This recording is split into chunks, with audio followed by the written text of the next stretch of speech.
Good morning, students. Today we are going to discuss the next topic, that is health, of our chapter People as a Resource. आज हम बेटा health के बारे में पढ़ेंगे. So look at the explanation. Firms maximize profit. Do you think any firm would be induced to employ people who might not work efficiently as a healthy worker because of his ill health? तो बेटा हम सभी ये जानते हैं कि किसी भी ऑर्गेनाइजेशन में जहाँ लोगों से काम करवाया जाता है, जहाँ पर लोग एज ए रिसोर्स काम करते हैं, तो सभी का, किसी भी फर्म का मेन उद्देश्य तो प्रॉफिट अर्न करना होता है. तो क्या कोई भी फर्म ऐसा चाहेगी कि उसकी फर्म में जो लोग काम कर रहे हैं वो हेल्दी ना हो, बल्कि किसी डिजीज़ से सफ़र कर रहे हों, जिसकी वजह से वो प्रॉपर तरीके से काम ना कर पाएँ? और अगर वो प्रॉपर तरीके से काम नहीं कर पाएंगे तो उसका पूरा जो इफ़ेक्ट है वो वर्किंग पर जाएगा, और जिसकी वजह से प्रोडक्शन पर इफ़ेक्ट पड़ेगा और सीधे प्रॉफिट पर फ़र्क पड़ेगा. ठीक है. तो आई थिंक ऐसा कोई भी एम्प्लॉयर नहीं चाहेगा कि उसके एम्प्लॉय किसी भी बीमारी से ग्रस्त हों.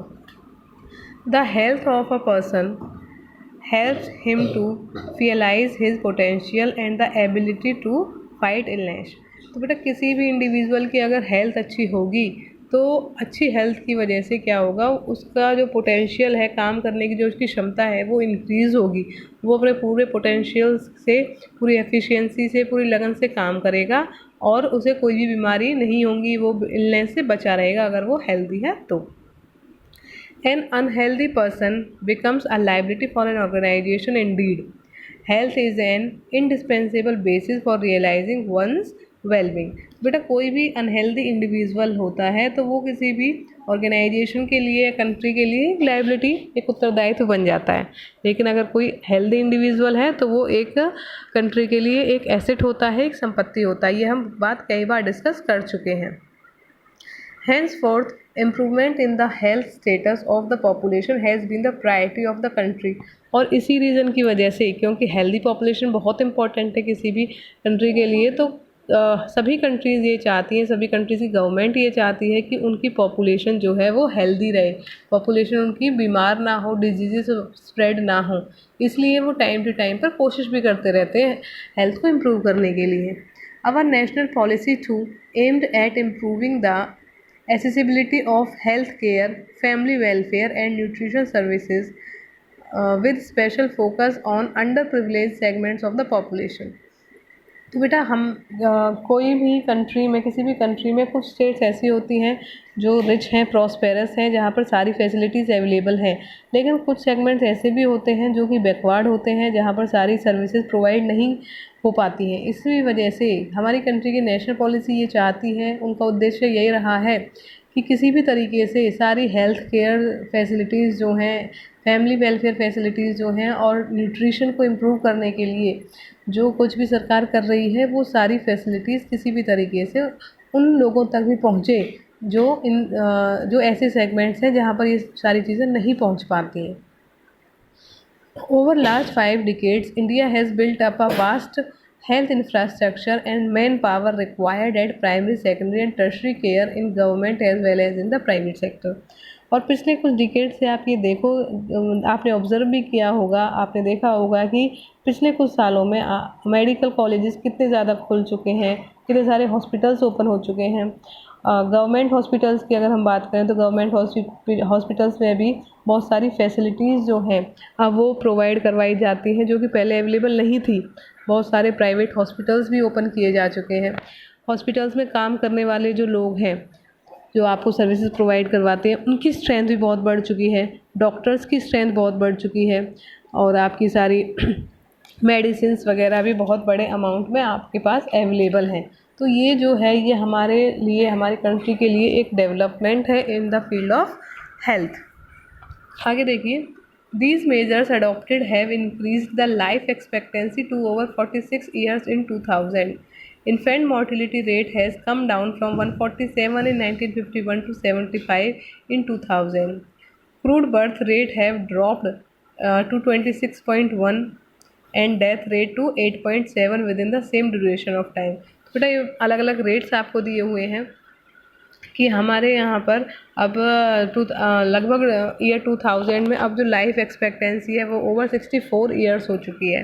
अब लगभग जो लोगों के जीने की लाइफ एक्सपेक्टेंसी का मतलब होता है कि कितना कोई भी इंडिविजुअल सर्वाइव कर सकता है, जी सकता है। तो ऑन एन एवरेज हमारी कंट्री में 64 ईयर्स एवरेज माना गया है कि हम कोई भी इंडिविजुअल लगभग 64 ईयर्स तक सर्वाइव कर सकता है। इन्फेंट मोर्टिलिटी रेट होता है बेटा कि 1 साल से कम उम्र के बच्चों का जो मृत्यु दर होता है वो इन्फेंट मोर्टिलिटी रेट कहलाता है। इसमें भी गिरावट आई है। 1951 में ये अराउंड 147 था और 2000 में 75 हुआ है।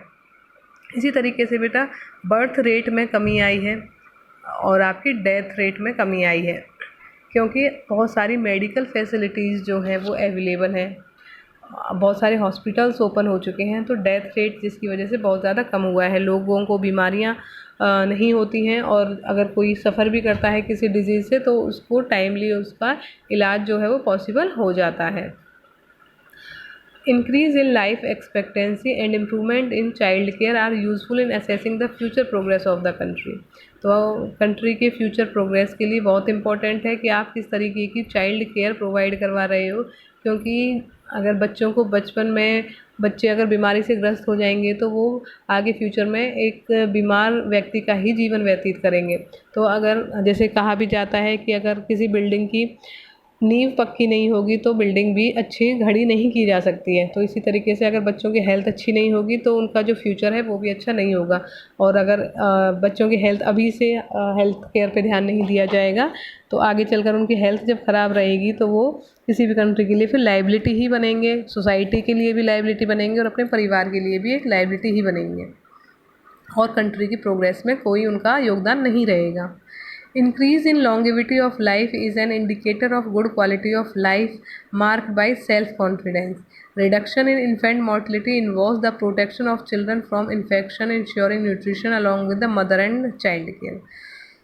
So बेटा इन्फेंट मोर्टिलिटी रेट में हम ये देखते हैं कि बच्चों के को मृत्यु दर को किस तरीके से कम किया जाए। जो 1 साल से कम उम्र के शिशु होते हैं उनके मृत्यु दर को कैसे कम किया जाए, तो कोशिश ये की जाती है कि बच्चों में होने वाली जो बीमारियां हैं उनको रोका जाए।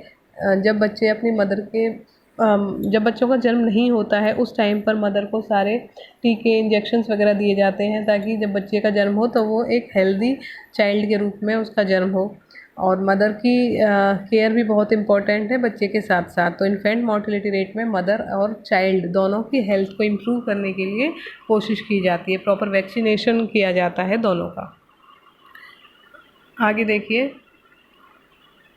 This is the table. बेटा यहाँ पे आपको ये ग्राफ टेबल दिखाई दे रही है, health infrastructure over the years. यहाँ पर आप देखेंगे कि किस तरीके से इम्प्रूवमेंट हुआ है ईयर आफ्टर ईयर।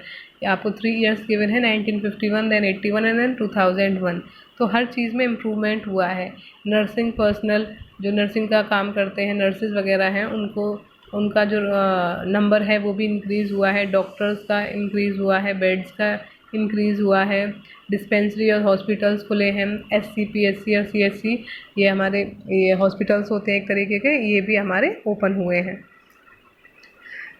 देखिए इनकी फुल फॉर्म आपको नीचे गिवन है। SC is the sub centre, PSC is the primary health centre, CSC is the community health centre. ठीक है, तो ये सारे हेल्थ सेंटर्स हैं हमारे जो अलग अलग एरियाज़ में काम करते हैं लोगों की हेल्थ के लिए। इनका नंबर भी बहुत ज़्यादा इंक्रीज़ हुआ है। आगे देखिए, there are many places in India which do not have even these basic facilities. Just 4 states like Karnataka, Andhra Pradesh, Tamil Nadu, Maharashtra have 81 out of 181 medical colleges.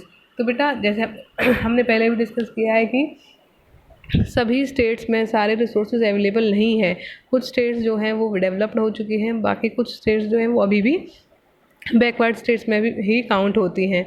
तो जिन एरियाज़ में facilities नहीं हैं उन areas में इन facilities को provide करवाना government चाहती है। कुछ स्टेट्स ऐसी हैं जहाँ पर ये बहुत ज़्यादा अमाउंट में अवेलेबल है, जैसे कि आप हमारे आंध्र प्रदेश, कर्नाटक, तमिलनाडु, महाराष्ट्र। तो इन स्टेट्स में मेडिकल कॉलेजेस काफ़ी ज़्यादा हैं, डॉक्टर्स बहुत ज़्यादा अवेलेबल हैं, हॉस्पिटल्स बहुत ज़्यादा अवेलेबल हैं।